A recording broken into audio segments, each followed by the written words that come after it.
ठीक है यार, देखो ना खुशहाल लोग ने, चलो गरीबी इत्थे भी है। बाकी गल करन दा मकसद ये वे, थोड़े च ने बहुते च ने वेंदे हो ना पिंडदारी है। माड़े माड़े मकान ने, अंदर सोहना रहन सहन जियां ने अपना रखे है, खांदे पींदे सोहना ने, मीनस कि जिन्ना कमांदे ने उन्ने च राजी रहिंदे ने। ਉਹ ਸਾਡੇ अंगर नहीं कि नस्ल दर नस्ल अगले तो अगले ਦਾ अगले ਦਾ ਹਾਂ ਸੋਚਿਆ ਹੁੰਦਾ ਕਿ ਉਹ ਹਲੇ ਕਾਕਾ ਹੋਇਆ ਨਹੀਂ, ਉਹਦੀ ਆਈ ਪਹਿਲਾਂ ਪਲੈਨਿੰਗ ਚ ਉਹਨੇ ਰਿਸ਼ਤਾ ਵੀ ਤੈਅ ਕਰ ਛੱਡਨੇ ਜੀ। तो ਇਹ ਵੇ ਕਿ ਖੁਸ਼ਬਾਸ਼ ਰਹਿੰਦੇ ਨੇ, ਹੱਸਦੇ ਖੇਡਦੇ। ਸਾਡੇ ਉੱਥੇ ਲੋਕ ਜਿਹਨੂੰ ਵੀ ਵੇਖੋ ਨਾ ਇੰਜੀ ਜਿਵੇਂ ਮਰ ਗਈ ਹੋਏ ਆ। ਤੇ ਇੱਥੇ ਮੇਰਾ ਮਤਲਬ ਹੈ ਕਿ ਕੋਈ ਵੀ ਬੰਦਾ ਵੇਖੋਗੇ ਨਾ ਹੱਸਦਾ ਖੇਡਦਾ, ਸ਼ੁਗਲ ਮੇਲਾ ਆਉਂਦਿਆਂ ਜਾਂਦਿਆਂ ਵੀ, ਵਹਿੰਦੇ ਜਾਂਦੇ ਵੀ ਨਾ हेलो हाय कर जाते हैं। चलो ठीक है तो आ जा। तो हम जो है तैयार हो चुके हैं, ये हसन भाई खड़े हैं। हसन भाई कहाँ जा रहे हैं? हम वापस जा रहे हैं, अपने गाँव जा रहे हैं।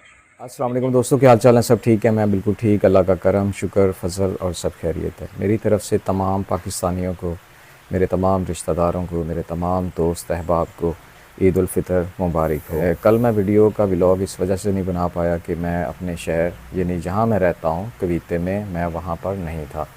हुआ कुछ इस तरह के, परसों ईद होने के चांसेस थे। यहाँ पे सब लोगों ने तैयारी की हुई थी कि कल मुसलमानों की यहाँ पे यानी 21 तारीख को यहाँ मुसलमान अपनी ईद मनाएंगे। फ़िलिपाइन के जो प्रेसिडेंट थे उन्होंने अनाउंस कर रखा था 6 दिन पहले, पूरे मुल्क में छुट्टी कर दी गई थी कि मुसलमानों की यहाँ ईद है। लेकिन अनफॉर्चुनेटली फिर आप कह सकते हैं कि ईद के मामलात जो होते हैं वो चाँद के साथ होते हैं। अच्छा, इस बीच में मेरे एक दोस्त जिनसे मेरी मुलाकात हुई जब मैं फ़िलिपाइन आ रहा था, तो हमारी दुबई एयरपोर्ट पे मुलाकात हुई। वो सियालकोट से दुबई और दुबई से फ़िलिपाइन आ रहे थे और मैं मुल्तान से दुबई और दुबई से फ़िलिपाइन मुझे आना था। तो इस तरह हम दोनों दोस्त, दोनों पाकिस्तानी, हम दुबई इंटरनेशनल एयरपोर्ट पे मिले और फिर आगे हमारी जो फ़्लाइट थी वो सेम थी। तो इस तरह हमारा दोस्ताना याराना या भाईचारा हो गया। तो हमारी बात अक्सर होती रहती थी। वो इस तरह बतंगास, यहाँ फ़िलिपाइन में बतंगास में आ गए, वो बतंगास में रहते हैं और मैं कवीते चला गया। तो इस बीच में हमारा फ़ोन के ऊपर रब्ता एक दूसरे के साथ रहता था। इस बीच में उन्होंने कहा कि आप भी पाकिस्तानी अकेले हैं कवीते में, मैं यहाँ अकेला हूँ बतंगास में, तो क्यों ना भाई हम दोनों इकट्ठे ईद करें। उन्होंने काफ़ी फोर्स किया, मैं भी चाह रहा था कि ऐसा होना चाहिए। परसों शाम को मैं यहाँ पर पहुँचा, चांद रात को यहाँ पे आया। तो यहाँ पे एक बर्थडे पार्टी भी थी, हमने फिर वो भी सेलिब्रेशन जो थी वो ही सेलिब्रेट की हमने। बहुत अच्छा आया बारबेक्यू और इस तरह का। तो उसके बावजूद फिर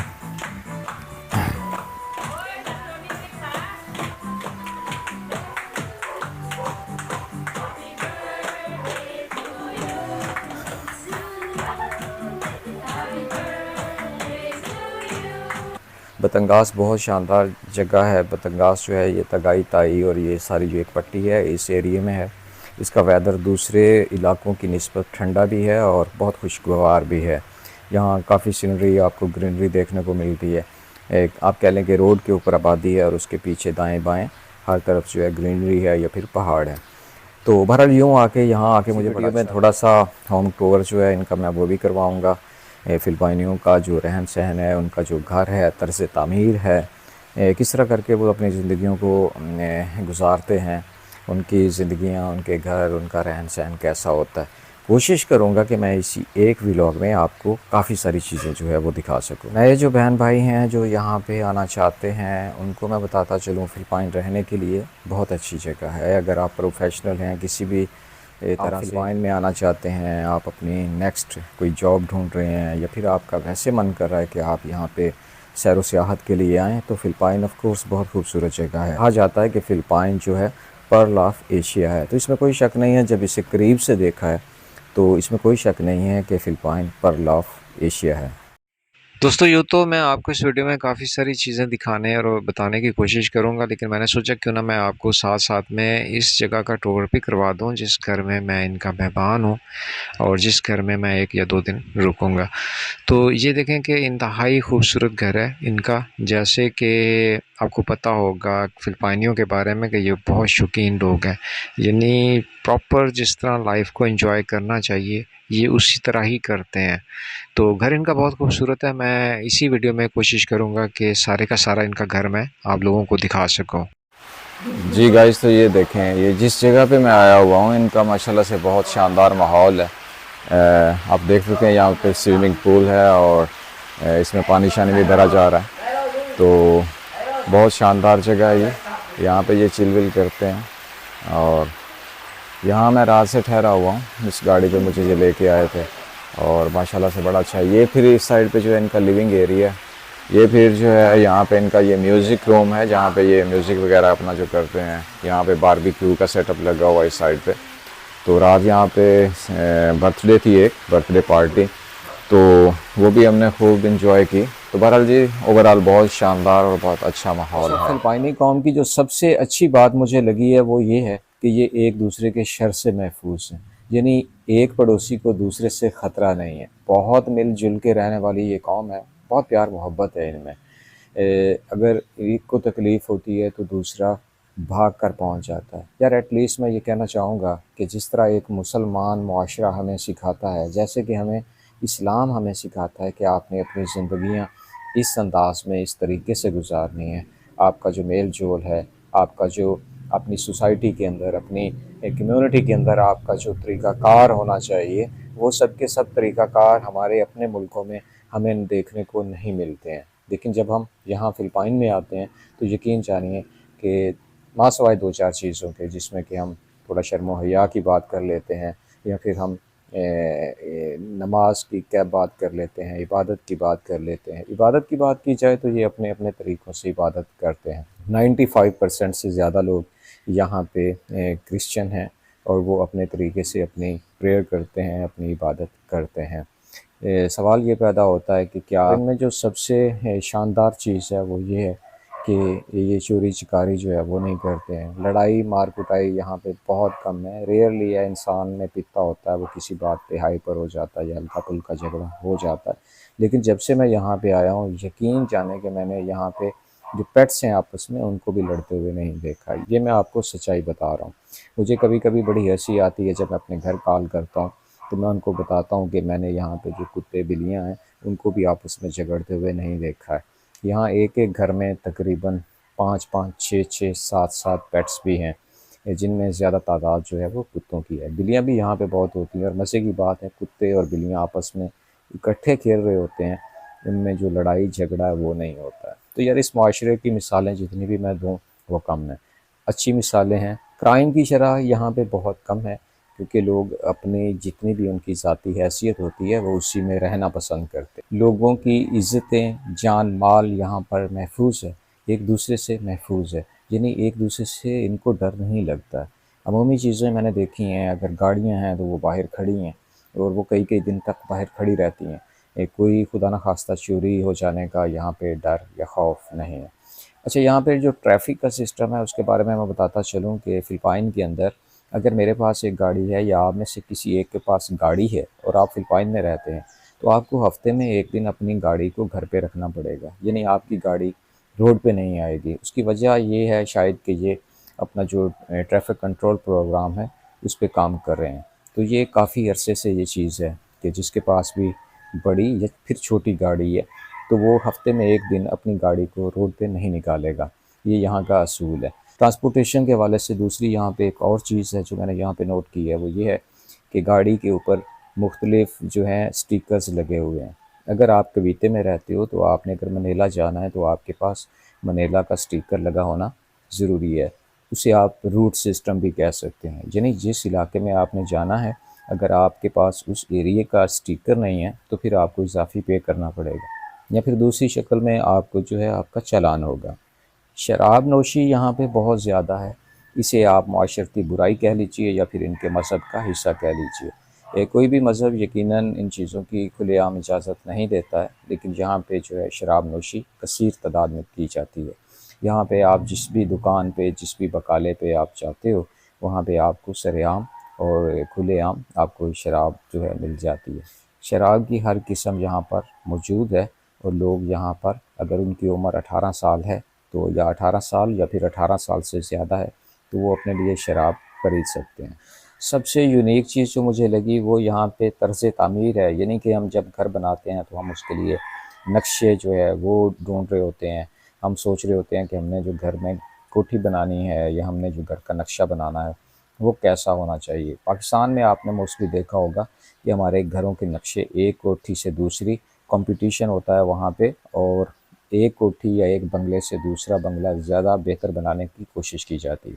यहाँ पे घर बहुत ज़्यादा हाइट वाले नहीं होते हैं, डबल स्टोरी या एटलीस्ट ट्रिपल स्टोरी होते हैं। तो उनके जो नक्शे होते हैं ऑलमोस्ट वो सेम होते हैं। मैंने यहाँ पे वो कॉलोनियाँ या वो सोसाइटियाँ भी देखी हैं जहाँ पर तकरीबन 2-2 हज़ार घर जो है वो एक ही तरह तामीर के साथ, एक ही नक्शे के साथ बनाया गया। जब हम उन्हें फिर दूर से देखते हैं उस आबादी को, तो वो बहुत खूबसूरत लगती है। सब्जियों के हवाले से बात की जाए तो यहाँ पे सब्ज़ पत्तों वाली चीज़ें बहुत शौक़ से खाई जाती हैं। यानी आप जब घर के अंदर कोई भी सब्ज़ी बनाते हैं तो यहाँ पे 1-2 सब्ज़ियाँ हैं जो कि पालक के जैसे दिखती हैं, तो उनका इस्तेमाल यहाँ पे बहुत ज़्यादा होता है। आलू का इस्तेमाल होता है, यहाँ पे पोर्क खाया जाता है। पोर्क मीन्स के सूअर का गोश्त भी यहाँ बहुत कसीर तादाद के साथ खाया जाता है। मैं घर की आपको राइट साइड जो है वो दिखा देता हूँ। उस साइड पे लॉन बना हुआ है, कुछ पेट्स वगैरह जो हैं इन लोगों ने वो रखे हुए हैं। अच्छा, यहाँ पे कल बच्चे वगैरह नहाते रहे हैं तो ये पानी थोड़ा सा मैला हो गया था। अब इसके अंदर फ़िल्टर सिस्टम है और कुछ ये दवाई वगैरह डालते हैं। उसके बाद ये 2-3 घंटे में पानी जो होता है बिल्कुल साफ़ हो जाता है। यानी इसको रीफ़िल नहीं करते हैं, बार बार इसमें पानी नहीं भरते हैं। जो पानी गदला होता है वो केमिकल के ज़रिए और फिर फ़िल्टर्स के ज़रिए वो बिल्कुल शफाफ हो जाता है। तो ये उसी का प्रोसेस है, उसी का एक हिस्सा है। इस टाइम आप देख सकते हैं कि इस पानी के अंदर फ़िल्टर्स वगैरह और पंप वगैरह चले हुए हैं और ये कुछ ही घंटों में, 1.5 से 2 घंटे में ये पानी बिल्कुल साफ़ हो जाएगा। अच्छा, घर के इस हिस्से में मैं आपको लेके जाता हूँ। ये गेट के साथ का बिल्कुल एरिया है। मैं थोड़ा सा इसे चुटकी को लगा दूँ। इस साइड पे जो है ये घर का लॉन है। पेट्स का इनको बेहद शौक़ होता है। ये देखें, ये मैंने पूछा कि ये कौन सी नस्ल है, अब मैं नस्ल भूल चुका हूँ। इस कुत्ते का नाम ब्रूसी है और ये बहुत ज़्यादा फ्रेंडली भी है। अच्छा, तो इस साइड पे जब हम जाते हैं तो ये फिर इनके पौधे वगैरह लगे हुए हैं, ये देखें। और यहाँ पे जो है ये लोग फिर ये जो एरिया है यहाँ पे बैडमिंटन वगैरह यहाँ पे ये खेलते हैं। ये खुली जगह है, बच्चे शाम को इनके जो हैं वो यहाँ पे आके खेलते खेलते हैं। तो अगर इस साइड पे जाएं तो मैं आपको दिखा दूं कि इन्होंने कुछ बर्ड्स वगैरह रखे हुए हैं जिनमें कुछ पैरट्स वगैरह हैं। तो ये देखें आप, ये देखें। तो इस साइड पे जो है इनके तोते वगैरह हैं और ये सारा भी इनका लिविंग एरिया है। यानी दोनों साइडों पे आप ये लोग आते जाते हैं। और इस साइड पे ये देखें फिर ये केले वगैरह हैं। और बहरहाल जी बहुत खूबसूरत है। इनका जो रहने का तरीक़ाकार है वो बहुत खूबसूरत है। जगह इनकी बहुत खूबसूरत है।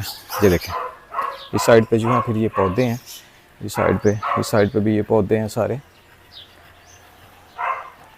तो ये देखें आप सारे के सारे। यहाँ पे लिखा हुआ है life is better when you are drunk. तो अब मुझे तो इसका नहीं पता, आप अगर इससे एग्री हैं या नहीं हैं उसके बारे में मैं कुछ नहीं कह सकूँगा। मेरा काम है कि चीज़ों को एक्सप्लोर करना, दिखाना। तो ये देख लीजिए क्या लिखा हुआ है, उर्दू में मैं तर्जुमा कर देता हूँ। जो बहन भाई ज़्यादा नहीं जानते या पढ़े लिखे ज़्यादा नहीं होते हैं उनके लिए है कि लिखा हुआ है कि ज़िंदगी जब आप नशे में होते हो तो वो वाला हिस्सा आपका ज़िंदगी का बेहतर हिस्सा होता है। तो बहरहाल इसके बारे में मैं ज़्यादा कमेंट नहीं करूँगा।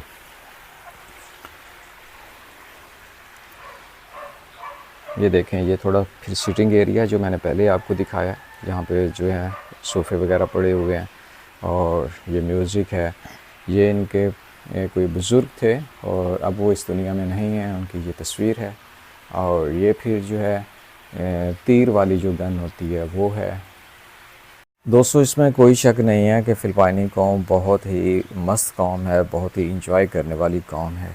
इनके यहाँ जितना भी इनको अल्लाह ताला की ज़ात ने दिया होता है ये उसी में कनायत शौरी के साथ उसी में शुक्र करते हैं और उसी में ये अपना वक्त गुजारते हैं। फ़िलिपाइन के अंदर गुर्बत भी है लेकिन फ़िलिपाइन के लोग जो हैं वो अपर मिडिल क्लास से उनका ताल्लुक़ है। हर घर में एक अच्छी गाड़ी है, हर घर में 2-2 3-3 गाड़ियाँ भी हैं। कुछ ने अगर कोई बिज़नेसमैन है तो वो भी अपने बिज़नेस और अपने कारोबार में हैप्पी है। अगर कोई मज़दूरी करता है तो वो भी अपने कारोबार में हैप्पी है। लेकिन हर हालात में ये खुश रहने वाली कौम है। मैंने किसी भी फ़िलिपाइनी को है जो उससे परेशान हालत मैंने नहीं देखा। अच्छा, जब हम इस साइड पे आते हैं तो यहाँ पे बारबेक्यू का सेटअप है। जहाँ इनका कोई भी इवेंट होता है तो यहाँ पे ये अपना बारबेक्यू बनाते हैं। एक अंगीठी आप देख रहे हैं यहाँ बाहर पड़ी हुई है और एक अंगीठी अंदर की तरफ है। यहाँ पे टेबल वगैरह है और ये चेयर्स पड़ी हुई हैं। यहाँ म्यूज़िक का होता है कि अगर अपना कोई इनका फंक्शन है तो ये यहाँ पे अपना म्यूज़िक वगैरह जो है वो लगाते हैं और इन्जॉय करते हैं। इस साइड पे फिर ये आप देख सकते हैं कि एक बड़ी अलमारी है, इसमें बहुत सारे खिलौने आपको नज़र आ रहे हैं। यहाँ पे फिर वो डेक सिस्टम पड़ा है, एलसीडी पड़ी है और यहाँ पे जो है इनके कुछ माइक वगैरह पड़े हैं। तो बैकग्राउंड म्यूज़िक किसी भी गाने का, अपनी ज़बान के किसी भी गाने का ये बैकग्राउंड म्यूज़िक प्ले करके खुद सिंगिंग भी करते हैं। ये वीडियो डाला है जी इनका, माशाल्लाह से इसमें सफ़र किया, बहुत अच्छा लगा। तो ये वीडियो डाला है, ये आप देख सकते हैं। ये ऊपर एक हाथी वगैरह बना हुआ है। ये घर का लिविंग एरिया जिसमें ये रहते हैं, ये डबल स्टोरी है। और मेरे दोस्त का कमरा जो है वो ये वाला है जिसकी आप विंडो देख रहे हैं। फ़िलिपाइन के अंदर जिन लोगों के यहाँ इनफ जगह है, उन्होंने घर के अंदर सूअर पाल रखे हैं। वो उनकी निगहदाश्त करते हैं और जब वो बड़े हो जाते हैं तो उनको फिर वो बिज़नेस पर्पस के लिए बेचते भी हैं और उन्हें खुद भी काट कर खाते हैं। फ़िलिपाइन के अंदर आपको गाय का गोश्त भी मिल जाता है, इसके अलावा जो है भेड़ बकरी का गोश्त वो भी यहाँ पर मिल जाता है, लेकिन यहाँ पर ज़्यादातर गोश्त जो है वो सूअर का खाया जाता है। कुछ वीडियोस में मैं पहले भी बता चुका हूँ, अगर आप मुसलमान हैं, आप इंडिया से हैं और अगर आप चाहते हैं कि आप फ़िलिपाइन में आएँ तो आपको अपनी फ़ूड के बारे में बहुत ज़्यादा एहतियात बरतनी होगी, क्योंकि यहाँ पर बेशतर चीज़ों में सूअर का इस्तेमाल होता है। तो जब आप खाने के लिए यहाँ पे निकलेंगे तो आपको जो सूअर फ्री चीज़ें हैं या पोर्क फ्री चीज़ें हैं वो ढूंढते हुए आपको अच्छा खासा टाइम भी लगता है। स्पेशली आप मुसलमान हैं और आप चाहते हैं कि फ़िलिपाइन को इन फ्यूचर आप देखें, विज़िट करें, तो आपको यहाँ खाने के बारे में बहुत ज़्यादा एहतियात बरतना होगी। खाने के हवाले से कह दूँ, अगर हलाल खानों के बारे में बात की जाए तो वो हर शहर में कोई ना कोई ऐसा पॉइंट ज़रूर है जहाँ पर आपको हलाल फूड भी मिल जाती है। स्पेशली आप अगर फ़िलिपाइन के अंदर आते हैं तो आप जो है अपने नज़दीक तरीन गूगल मैप के ऊपर आप अपने नज़दीक तरीन जो मस्जिद होती है अगर उसे तलाश कर लेते हैं तो यकीनन फिर उस मस्जिद के दाएं बाएं जितनी भी दुकानें होंगी उससे आपको हलाल फूड मिल सकती है। ज़िंदगी काफ़ी आसान है फ़िलिपाइन के अंदर आके। अगर आप इन फ्यूचर रहना चाहते हैं, आपका प्लान है कि अगर आप फ़िलिपाइन में आते हैं, अपनी ज़िंदगी यहाँ गुजारना चाहते हैं तो फ़िलिपाइन की हो यार। अच्छा, तो हम जो है तैयार हो चुके हैं। ये हसन भाई खड़े हैं। हसन भाई, कहाँ जा रहे हैं हम वापस जा रहे हैं, अपने गाँव जा रहे हैं आज वीकेंड पे।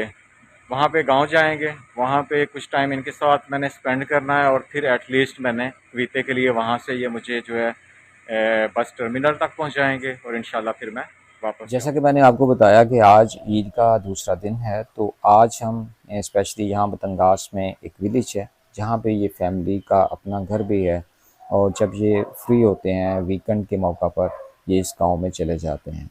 तो आज हम कुछ ही देर में निकलेंगे यहाँ से, उस गांव में जाएंगे, वहाँ हम कैसे टाइम गुजारेंगे, कैसा हमारा दिन गुजरेगा, इसी वीडियो में आपने पूरा देखना है वो। अच्छा, अगर फ़िलिपाइन के अंदर आप किसी के यहाँ मेहमान जाते हैं या किसी भी काम के सिलसिले में आप जाते हैं, आपका उससे कोई ताल्लुक़ है या नहीं है और आप उनके यहाँ जाते हैं कुछ ही टाइम के लिए, तो अगर खाने का टाइम है तो वो आपको खाना ज़रूर खिलाएँगे। अगर आपके पास टाइम थोड़ा है, आप कह रहे हैं कि नहीं हमें जाना है, हमें बहुत ज़्यादा जल्दी है, तो वो आपको पार्सल खाना साथ ज़रूर देंगे। यानी आपको वो टेक अवे दे देंगे, आपको वो पार्सल खाना दे देंगे, पैक करके दे देंगे कि आप रास्ते में खाते जाइएगा। अगर आप वहाँ से अगर आप फ़िलिपाइनी के किसी भी घर में जाते हैं, वहाँ पे अगर आप खाने का टाइम है, खाना नहीं खा रहे हो, तो यकीनन फिर वो आपको जूस, ड्रिंक्स कुछ ना कुछ ऐसा ज़रूर देंगे जो कि आप रास्ते में उसे एंजॉय कर सकें या पी सकें। अगर ये कहा जाए कि ये एक केयरिंग नेशन है, मोहब्बत करने वाले, ख्याल या एहसास करने वाली कौम है, तो इसमें कोई दो राय नहीं है, ऐसा ही है। मैं आप बैठे पता नहीं कड़ी थी।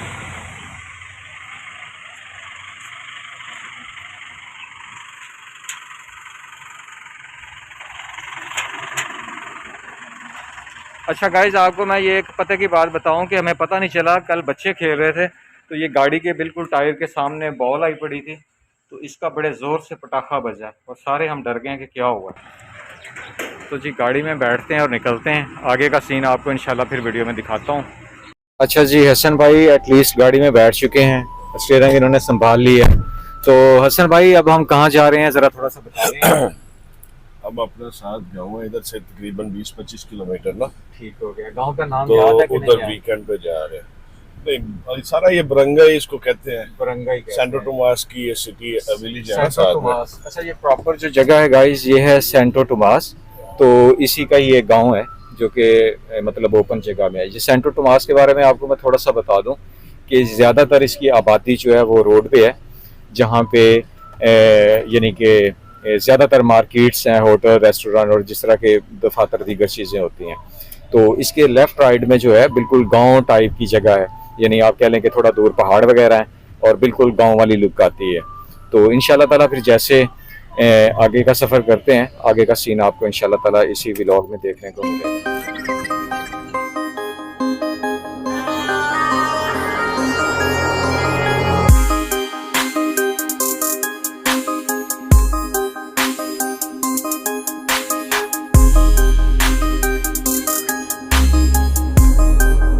अच्छा गाइस, तो यहाँ पे आ गए हैं। ये शॉप जो है ये इन्हीं की शॉप है, एक जनरल स्टोर बना हुआ है यहाँ पे। फिर ये है कि हाउसरी का काम भी ये करते हैं। ਦੱਸੋ ਨਾਲੇ ਇਹ ਇੱਥੇ ਪਿੰਡਾਂ ਦੇ ਵਿੱਚ ਆ ਸਹੂਲਤਾਂ ਦਿੱਤੀਆਂ ਨੇ, ਨਾਲ ਐਂਬੂਲੈਂਸ ਦਾ सिस्टम है। अच्छा गाइस, तो ये देखें, ये बिल्कुल गांव है। गांव के अंदर जो गांव वाला एरिया इनका होता है उसे बरंगे कहते हैं। तो इसमें जो है आप कह लें कि रेस्क्यू 1122 या एम्बुलेंस कह सकते हैं आप। वो आप पीछे देख सकते हैं, एम्बुलेंस खड़ी है। यहाँ बच्चे जो हैं बड़े छोटे, उनके खेलने के लिए बास्केटबॉल, वॉलीबॉल, उनके लिए जो है स्पेशली ये आप देख सकते हैं कि एक लंबी चौड़ी जगह है। तो बड़ी खुशी होती है कि जो कौमें यहाँ पे टैक्स पे करती हैं, टैक्स भी इनका बहुत ज़्यादा नहीं है, पाकिस्तान की निस्बत यहाँ पे टैक्सेस वगैरह जो है वो थोड़े हैं। तो ये कौम टैक्स पे करती है। इनकी गवर्नमेंट जो है वो इतनी ऑनेस्ट है कि अपने जो गाँव के देहाती हैं। अच्छा, यहाँ बताना ये मैं चाहता हूँ कि ओवरऑल फ़िलिपाइन के अंदर 17,000 से ज़्यादा जजीरे हैं और हर जजीरे में टेलीफोन, मोबाइल, इलेक्ट्रिसिटी, एवरीथिंग, यानी कि जो जो इंसानी बेसिक ज़रूरियात होती हैं वो दी जाती हैं। अब यहाँ पे आप देख सकते हैं कि ये बिल्कुल ओपन है, किसी का भी दिल चाहे इस जगह पे आके वो अपना गेम कर सकता है, यहाँ पे आके वो खेल सकता है। अगर इस एरिया में खुदा न खास्ता किसी भी किस्म का कोई अल्लाह ना करे कोई एक्सीडेंट हो जाता है, तो इस एरिया के लिए यहाँ पे पीछे एम्बुलेंस खड़ी है। तो इस एम्बुलेंस को ये गांव के लोग जो हैं वो इसे यूज़ कर सकते हैं। इसके अलावा ये एक गाड़ी खड़ी है, किसी को ज़रूरत पड़े तो वो यहाँ पे आके यूज़ कर सकता है। ये देखें आप, ये एम्बुलेंस खड़ी है और ये इस बरंगे के लिए है, इस पूरे एरिया के लिए है। कहना मैं यही चाहता हूँ कि हम पाकिस्तानी बदनसीब कौम हैं हम, कि हम हर चीज़ जो है यहाँ पे अपने टैक्सेस भी देते हैं। अवाम की जो चमड़ी है वो पूरे तरीके से गवर्नमेंट उतारती है, कोई भी गवर्नमेंट हो पूरे तरीके से चमड़ी उधेड़ती है हमारी, लेकिन हमारे यहाँ ये फैसिलिटीज़ नहीं होती हैं जैसी कि यहाँ पे हैं। बच्चों के खेलने की जगह नहीं होती, आ जाके हमारे पाकिस्तानी बच्चे जो होते हैं वो गुल्ली डंडा खेलने पे मजबूर हो जाते हैं। अगर उनको यहाँ तक है कि एक बॉल जो है वो हम अफोर्ड नहीं करते हैं। हमारे बच्चे देहातों में आपने देखा होगा, नोट किया होगा कि वो पुराने कपड़े उन्हीं को वो लपेट के ऊपर धागे शागे बांध के क्रिकेट का शौक पूरा कर रहे होते हैं। तो ये है जी हमारी बदबख्ती। हम दुआ कर सकते हैं कि अल्लाह ताला जो है करे खान साहब की हुकूमत आए और हमारी तमाम तर जो उम्मीदें हैं वो भर आएँ। ऐसा ही है ना जी। तो ये हसन भाई भी खड़े हैं मेरे पास। हसन भाई मैनू ਇਹ ਜ਼ਰਾ ਦੱਸੋ ਤੁਸੀਂ जी ਕਿ ਇੱਥੇ ਆ ਕੇ ਲਾਈਫ ਜਿਹੜੀ ਹੈ ਕਿਸ ਤਰ੍ਹਾਂ ਦੀ ਆਪਾਂ ਪੰਜਾਬੀ ਬੰਦੇ ਆ, ਵਲੌਗ ਦਾ ਹਿੱਸਾ ਅਸੀਂ ਠੋਸ ਪੰਜਾਬੀ ਚ ਬੋਲਾਂਗੇ, ਬਣਾਵਾਂਗੇ। ठीक है। ਇੱਥੇ ਜਦੋਂ ਦੇ ਤੁਸੀਂ ਆਏ ਹੋ ਲਾਈਫ ਕੈਸੀ ਹੈ ਇੱਥੇ, ਤੁਸੀਂ ਕੀ मतलब ਕਿ ठीक है यार, देखो ना खुशहाल लोग ने, चलो गरीबी इत्थे भी है, बाकी गल करन दा मकसद ये वे थोड़े च ने बहुते च ने वेंदे हो ना पिंडदारी है। माड़े माड़े मकान ने, अंदर सोहना रहन सहन जियां ने अपना रखे है, खांदे पींदे सोहना ने, मीनस ਕਿ ਜਿੰਨਾ ਕਮਾਉਂਦੇ ਨੇ ਉਹਨੇ 'ਚ ਰਾਜ਼ੀ ਰਹਿੰਦੇ ਨੇ। ਉਹ ਸਾਡੇ ਅੰਗਰ ਨਹੀਂ ਕਿ ਨਸਲ ਦਰ ਨਸਲ ਅਗਲੇ ਤੋਂ ਅਗਲੇ ਦਾ ਸੋਚਿਆ ਹੁੰਦਾ ਕਿ ਉਹ ਹਲੇ ਕਾਕਾ ਹੋਇਆ ਨਹੀਂ, ਉਹਦੀ ਆਈ ਪਹਿਲਾਂ ਪਲੈਨਿੰਗ 'ਚ ਉਹਨੇ ਰਿਸ਼ਤਾ ਵੀ ਤੈਅ ਕਰ ਛੱਡਨੇ ਜੀ। ਤੋ ਇਹ ਵੇ ਕਿ ਖੁਸ਼ਬਾਸ਼ ਰਹਿੰਦੇ ਨੇ, ਹੱਸਦੇ ਖੇਡਦੇ। ਸਾਡੇ ਉੱਥੇ ਲੋਕ ਜਿਹਨੂੰ ਵੀ ਵੇਖੋ ਨਾ ਇੰਜ ਹੀ ਜਿਵੇਂ ਮਰ ਗਈ ਹੋਏ ਆ। ਤੇ ਇੱਥੇ ਮੇਰਾ ਮਤਲਬ ਹੈ ਕਿ ਕੋਈ ਵੀ ਬੰਦਾ ਵੇਖੋਗੇ ਨਾ ਹੱਸਦਾ ਖੇਡਦਾ, ਸ਼ੁਗਲ ਮੇਲਾ ਆਉਂਦਿਆਂ ਜਾਂਦਿਆਂ ਵੀ, ਵਹਿੰਦੇ ਜਾਂਦੇ ਵੀ ਨਾ ਹੈਲੋ ਹਾਈ ਕਰ ਜਾਂਦੇ ਨੇ। ਤੇ ਲੋ ਠੀਕ तो गाइस कहना मैं ये चाहूँगा, बताना मैं यही चाहूँगा कि फ़िलिपाइन के अंदर अगर आप इन फ्यूचर यहाँ पे आना चाहते हैं तो बहुत फ्रेंडली कंट्री है, बहुत शानदार कंट्री है। आप यहाँ पे आके रह सकते हैं। और अगर आप प्रोफेशनल हैं, किसी भी फील्ड में आप स्पेशलिस्ट हैं, प्रोफेशनल हैं, तो आपकी लाइफ यहाँ जन्नत से कम नहीं है। अगर आप मज़दूर पेशा हैं या आपको इंग्लिश नहीं आती तो फिर आपका इधर आने का कोई काम नहीं है, आप अपने घर पे रहें। क्योंकि इन लोगों को इंग्लिश जो है हाँ दुबई सऊदीया ਉੱਥੇ ਤੁਸੀਂ ਜਾਓ, ਆਪਣਾ ਕਾਰੋਬਾਰ ਕਰੋ। ਫਿਲਪਾਈਨ ਆਉਣ ਦਾ ਤੁਸੀਂ ਨਹੀਂ ਸੋਚਣਾ, ਕਿਉਂਕਿ ਇੱਥੇ ਕਮ ਅਜ਼ ਕਮ ਤੁਹਾਨੂੰ ਬੇਸਿਕ ਇੰਗਲਿਸ਼ ਜਿਹੜੀ ਆਣੀ ਚਾਹੀਦੀ ਹੈ।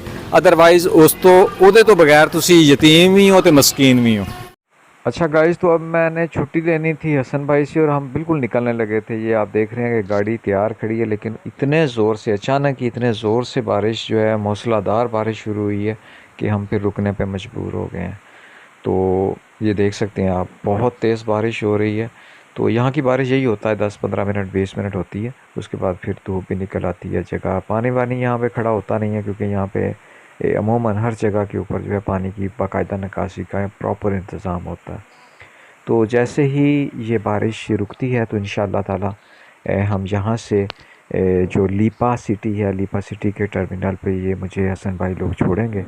वहाँ से इंशाअल्लाह ताला मैं आलाबंग के लिए मैं बस पकड़ूंगा इंशाल्लाह ताला। आलाबंग पहुंचने के बाद फिर मुझे येलो कैब में बैठना है, वहां से फिर इंशाल्लाह मुझे आगे ट्राईसाइकिल का थोड़ा सफ़र करना है और एटलीस्ट मैं अपने घर कवीते पहुंच जाऊंगा।